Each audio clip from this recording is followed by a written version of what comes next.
Well, Memorial Day weekend is the unofficial kickoff of the summer season, and that means many of you, when it gets nicer, are going to be headed to the pool or the beach. Not today, though. Yeah. Playing in the water, of course, can be really fun, but it can also be very dangerous. Here to talk to us more about water safety is Jennifer Casper, owner of Goldfish Swim School in Wyckoff, New Jersey. Welcome. Welcome. Thank you for having me. Of course. So the statistics are really scary.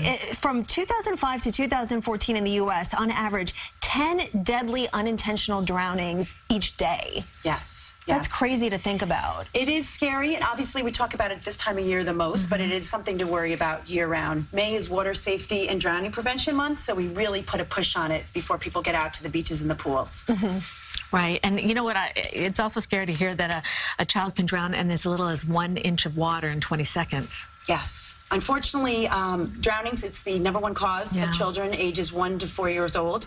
And yes, they can fall into a toilet, they can fall into a little stream, anything. So that's why we believe it's a year-round need to teach them swim lessons. Yeah, that's one of the tips. And another tip is designate a water watcher. What does this mean? Yes. Well, we believe, and we actually designed cards to really delineate who's the water watcher for the day or for the hour or for the 15 minutes. Right.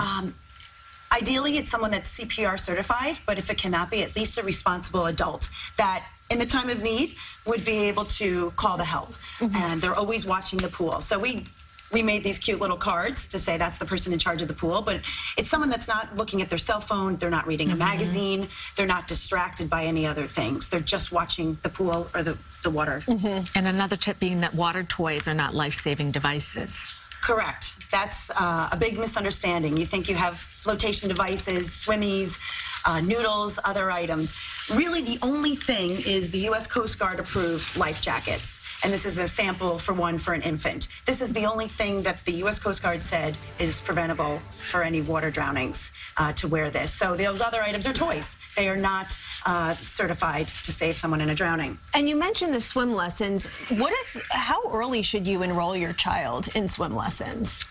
At Goldfish, we started 4 months just to get them acclimated with the water. It's about conditioning at that age, getting used to them, putting their face in the water. The biggest skill is putting their head back so that they can always float in the time of need on their back. So we encourage it to start at 4 months. At Goldfish, we go to 12-year-olds. But again, swim lessons are year-round. Every child develops differently, so you really have to find out what's best for your child. I started really early, and I think it's so great also, it makes them hug you. That's true.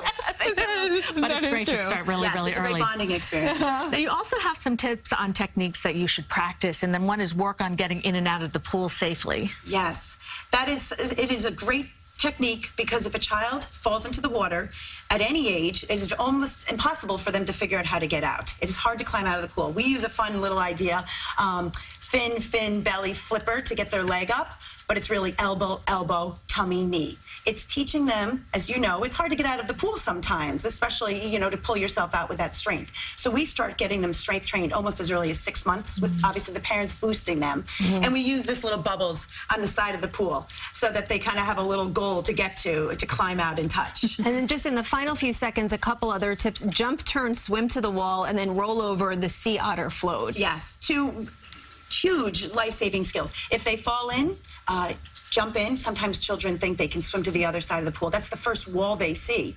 That is very far for them to make it. Jump, turn around, and the wall's right behind you. So jump, turn in, grab the wall. Crucial skill. And then also teaching them to jump in and turn over on their back. Sea otter, put their head way back, get their arms moving so that they can catch their breath on their back. And again, those are skills we start as early as 4 to 6 months. That's great. Wow. Jennifer, thanks for these life-saving tips. Yeah, we really appreciate you coming in. Thank you. Thanks for having me. And all of this advice will be on our website, cbsnewyork.com.